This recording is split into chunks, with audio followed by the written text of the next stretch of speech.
बिस्मिल्लाहिर्रहमानिर्रहीम। अस्सलाम वालेकुम स्टूडेंट्स। ऑनलाइन लेक्चर सीरीज़ में हमारा आज तीसरा लेक्चर है, जिसमें हम डिस्कस करने वाले हैं weighted index number by using Fisher's ideal formula.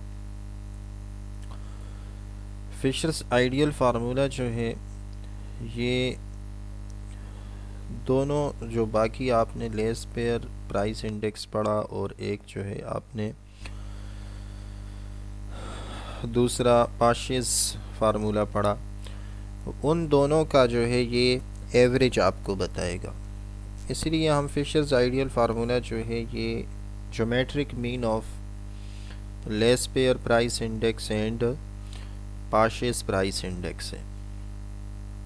Geometric mean कैसे फाइंड करते हैं? दो नंबर्स का, फॉर एग्जांपल दो नंबर है ए एंड बी, तो ज्योमेट्रिक मीन उनका अंडर रूट ए बी होता है। इसी तरह यहाँ पे भी आपने लेस पेयर प्राइस इंडेक्स निकाल लिया, पाशेस प्राइस इंडेक्स निकाल लिया। आप इन दोनों को मल्टीप्लाई करके ऊपर स्क्वायर रूट ले लें इनका, तो आपके पास जो है ये उनका ज्योमेट्रिक मीन आ जाएगा। और इस मेथड को हम जो है फिशर्स आइडियल फार्मूला कहते हैं। फार्मूला मैंने लिख दिया यहाँ पे, square root of sigma P one Q naught over sigma P naught Q naught multiply by sigma P one Q one dividing by sigma P naught Q one multiply by 100। तो आप देख रहे हैं कि रूट के अंदर पहले sigma P one Q naught over sigma P naught Q not, तो ये लेस पेयर का फार्मूला है। मल्टीप्लाई बाय आगे sigma P one Q one over sigma P naught Q one, तो ये जो है पाशेस फार्मूला है। तो मीन आपने उन दोनों का जो है वो उन दोनों की एवरेज निकालनी है, वो एवरेज ज्योमेट्रिक मीन के थ्रू हमने निकालनी होगी। तो ये उन दोनों से आपको बेस्ट रिज़ल्ट देगा। एग्ज़ाम्पल कर लेता हूँ मैं ये, और बाकी आपने इस पे जो है वही क्वेश्चन नंबर 28, 29 और 30 जो आपकी बुक में है वेटेड इंडेक्स नंबर्स के लिए, उन पे इन किसी भी एक क्वेश्चन पे जो है फिशर्स आइडियल फार्मूला से भी प्रैक्टिस कर लें। मैंने एक एग्ज़ाम्पल लिखी है, इसमें 2 ईयर्स है 1953 एंड 1963। आपने 1963 में प्राइसेस का इन 3 कमोडिटीज़ ए बी सी की प्राइसेस का जो है आपने इंडेक्स फाइंड करना है कि 1953 के रेस्पेक्ट से प्राइसेस में कितने अप एंड डाउन्स आए हैं। तो आप के पास ये एग्जांपल मौजूद है। इसमें ये आपके पास जो है ए कमोडिटी है, और ये आपके पास बी है, और ये आपके पास जो है सी है। तो इनमें प्राइस और क्वांटिटीज़ आपको जो है यहाँ पे गिवन है। सॉल्यूशन देखते हैं इसका।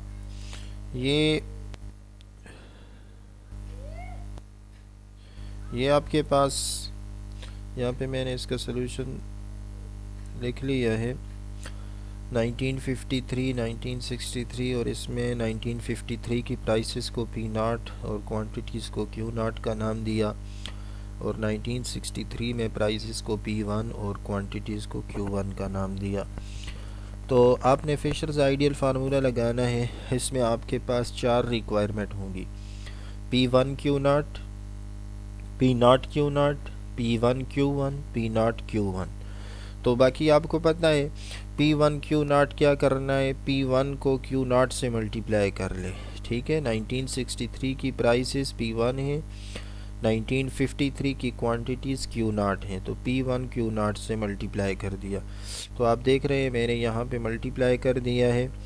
501 को 10 के साथ मल्टीप्लाई किया, आपके पास ये आंसर जो आया मैंने यहाँ पे लिख दिया 5010 हो गया।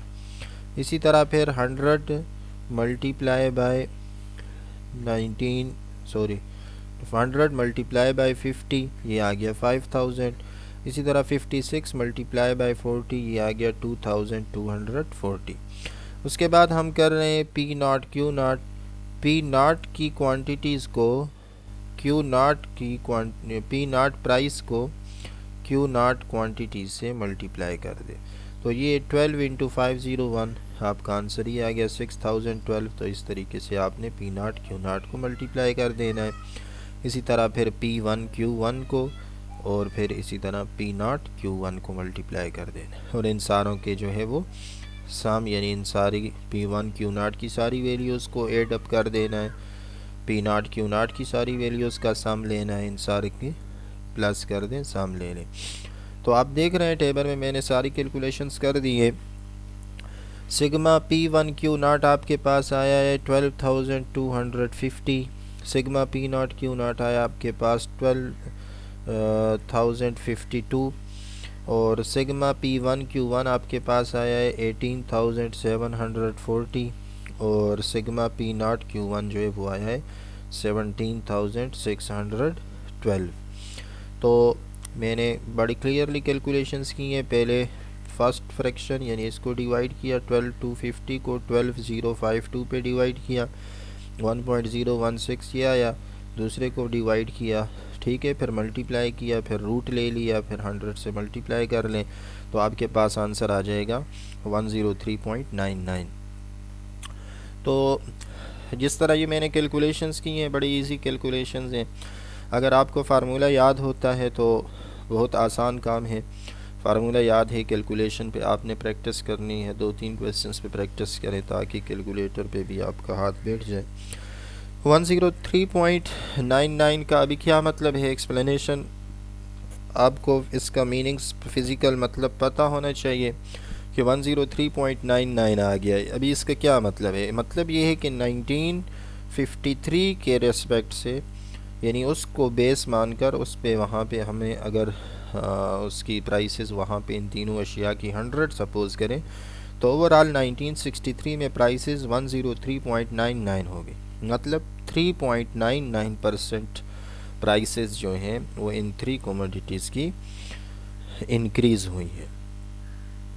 तो आपके पास वेटेड इंडेक्स नंबर का एक फार्मूला और भी है, उसे हम नेक्स्ट लेक्चर में डिस्कस करेंगे। फिर ये जो है अनवेटेड और वेटेड दोनों का काम आपके पास क्लियर हो जाएगा, चैप्टर आपका ख़त्म हो जाएगा।